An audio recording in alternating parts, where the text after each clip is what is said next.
Hi everybody, my name is Eli. I'm Jason. I'm Caden. I'm Jaden. We're the Yahoo and the Torah YouTube channel. And we thank you guys very much for hanging out with us. We thank you for being a part of our family, for hanging out with our readings. We really appreciate you guys. We love you guys. And we have an enormously awesome family here on our various different platforms. You guys can catch us on YouTube. We have 5 different channels there. You can catch us on Rumble. You can catch us on Odyssey. You can catch us on our website, yahooandthetorah.net. You can also catch us at yahscriptures.com. That's where you will find Boss Clan, and we are a little tiny family that is out in the middle of the jungles of South America. We are what do we believe, guys? I mean, what is the basis of what do we believe as a family when it relates to scriptures right here? We believe the first 5 books of the Bible, the Torah, it is still in effect. We should still be following it. It is something that we apply to our daily lives. We believe that we have a Messiah, Yehoshua, and people know him as Jesus. He died for our sins so we could have repentance. We have forgiveness of sins, and we believe in him, and we will be saved. Yeah. What are your top 3 favorite commands, all of you, out of the 150 commands? Do you guys think are the top 3? Eli first. Give me a couple. Keep the Shabbat. That one's good because you get a rest day. Mm-hmm. You have anything else you think is just a really good command, something you really like? Don't eat pork. It keeps you safe. I like that one as well. All right, Jade. Was don't steal. You think that's pretty good? Don't steal. Honor your parents. You think those are good ones? What commands do you guys think are like good commands? Kate, what do you got? Don't beat up the elderly, right? Like take care of the fatherless, poor, and the widow. Taking care of the other people. Yeah, don't beat up the old, and I like don't beat up the disabled. Right, one of the commands is let's not harm the disabled, and honor your parents. Since that's a repeat, I do like that one as well because that is, as Paul says, that is the first commandment with promise. That is very very good. All right, now can somebody give us a quick recap? Probably not too graphic recap, but give us a recap of where we're at to this point right here. All right, so last week we talked about circumcision, going to a covenant. Yahuwah was talking to Abraham about how circumcision works and covenant. When children are 8 days old, they get circumcised, and when we get circumcised, different times in life. But yes, that is the recap. Yeah, so that's the premise of it. And so the last thing that we heard was that Abraham was told to go into the Mishkan and pray and fast for 3 days. Noah was going to come see him. And before we hit this, for anybody that wants to have a hard copy of this, you can download the PDF. These are all free. These are completely free, yahscriptures.com. The link is below in the description. The book that we are reading is The Writings of Abraham out of Yah Scriptures, the Apocrypha, right there. The single column first edition. And if you guys would like a free restored names scriptures, which I hope that everybody would like to have and everybody would like to see, you could download that as well. Also, for anybody that would like to purchase a very limited edition, and we hope it's not going to be limited edition, but for now it's going to be limited edition. This is an amazing scriptures. This is a 14.5 font. That means it's large print. Everybody's able to see this. It's 103 books. It has 3 bookmarks in it. It's a soft front cover. It is very beautiful. Not only do you end up with a very great copy of scriptures on this pre-order, you are also helping out with the prisoners because we are helping with the prisoner ministry to where we are trying to get 1 book for every book that someone orders. We're trying to get 1 book sent into our brothers and sisters in chains in the U.S., and there are a tremendous amount of prisoners in the States. We've been corresponding with a lot of them, and there's a huge need for these scriptures in the prisons, and it has been forsaken by the entire Torah community, really, for a very, very long time, because there are no book publishers that are publishing strictly to get Bibles into prisons, and that's what we are going to be doing. We are going to be doing them to get them into prisons and to get them into people's hands, the full 103 book.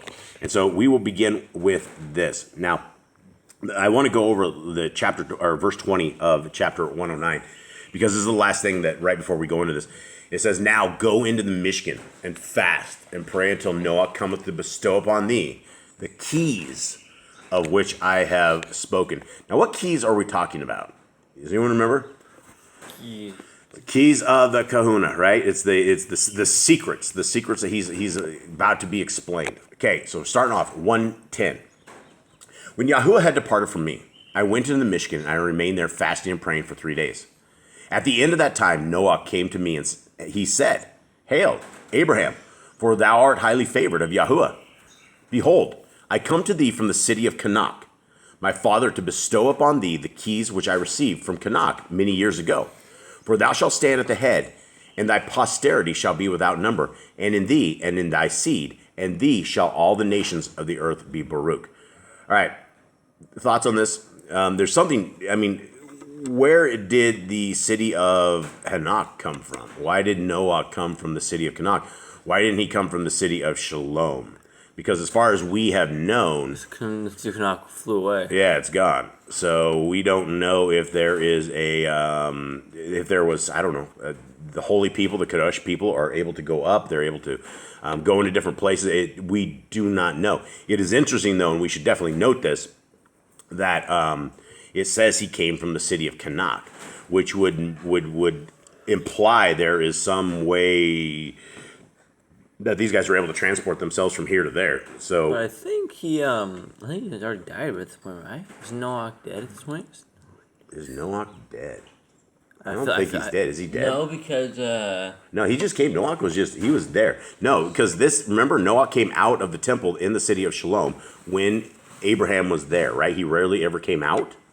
So he's still alive. He's still alive. So why he came from the city of Canak, I don't know. I have zero idea. All right, let's continue on. 4. When Noah had departed from me, I rose up and was circumcised by Eleazar, and all the males of my house were circumcised with me, including my son Yishmael, who was 13 years old at this time.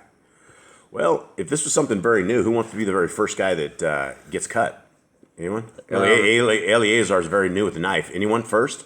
Who's up for this? I don't know. I feel like I'd want to go first. How did they figure this out? I don't know, like the suspense doesn't get me. The suspense doesn't get you to go first? Even the guy that's never cut anything before? I'm sure y'all bless his hand. We hope so. All right, let's continue on. 5. And I conferred upon my son Yishmael, the kahuna of Elias, and ordained him to be a Kohen, that he might minister before Yahuwah.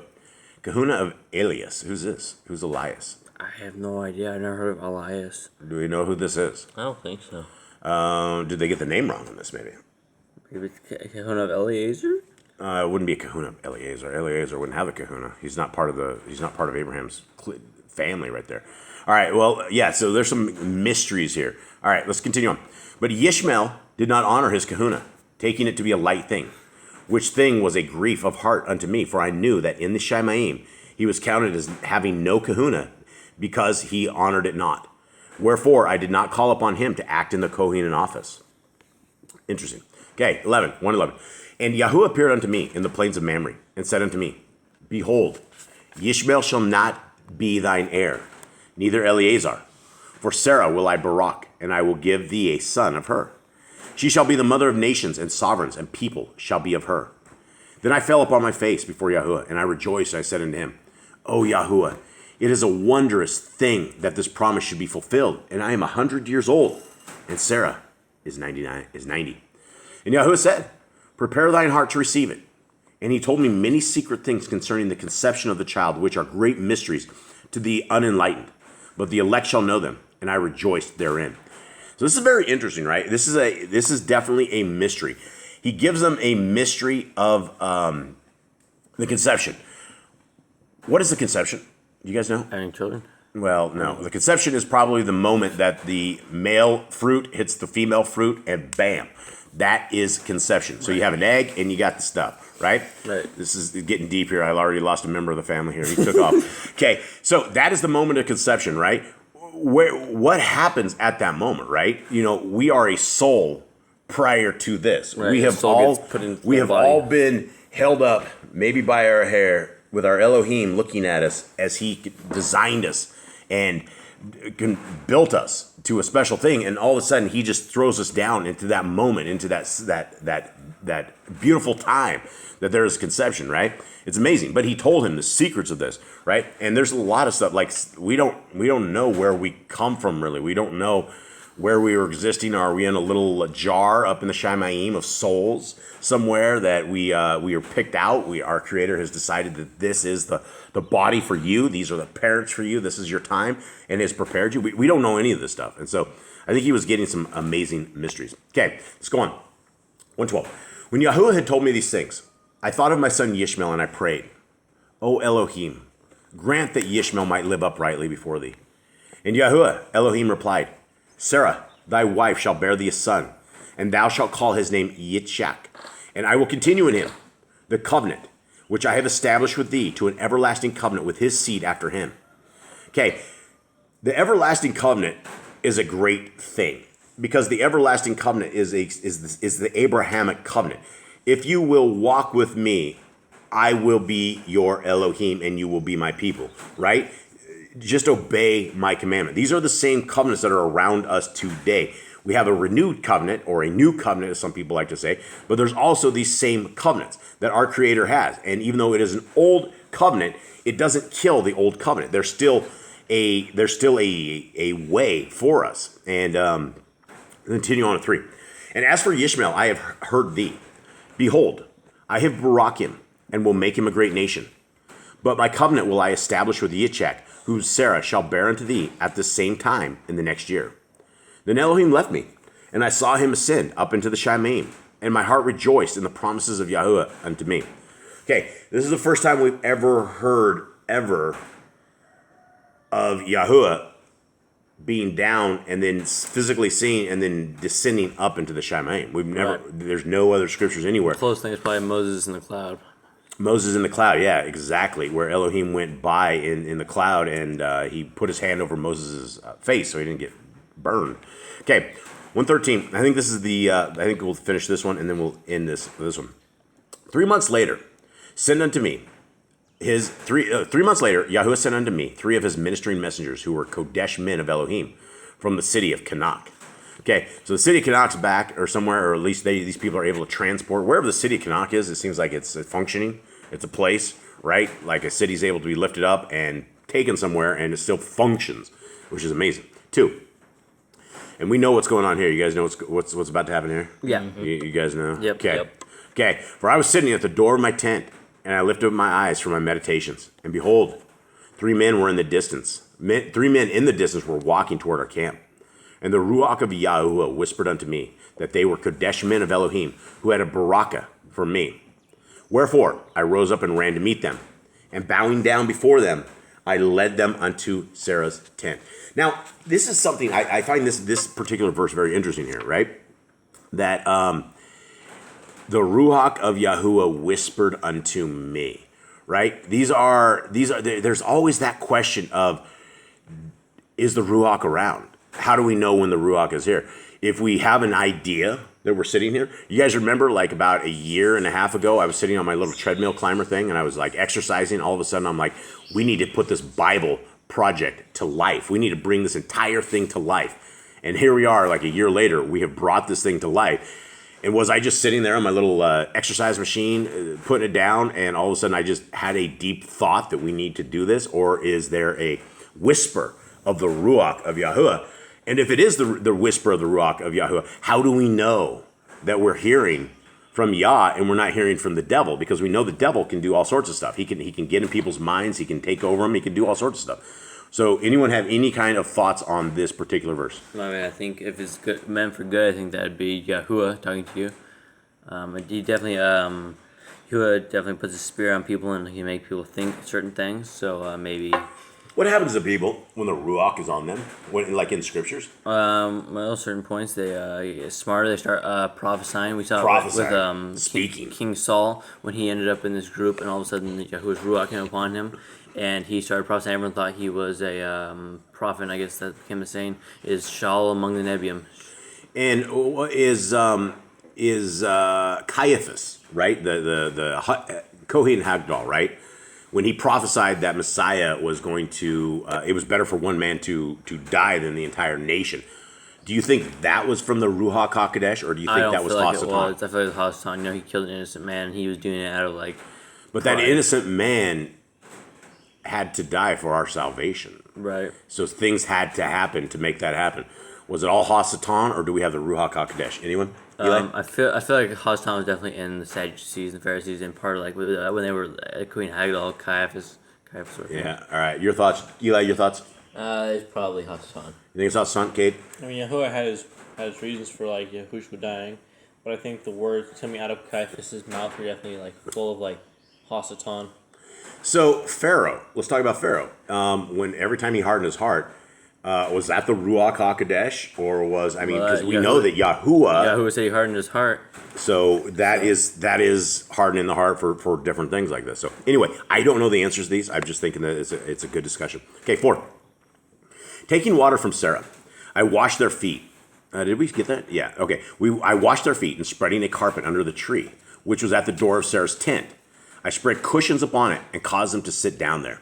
All right. Well, this isn't exactly like means anything, but I found it was interesting that they have little carpets. They have carpets and cushions and things like that. And Interesting.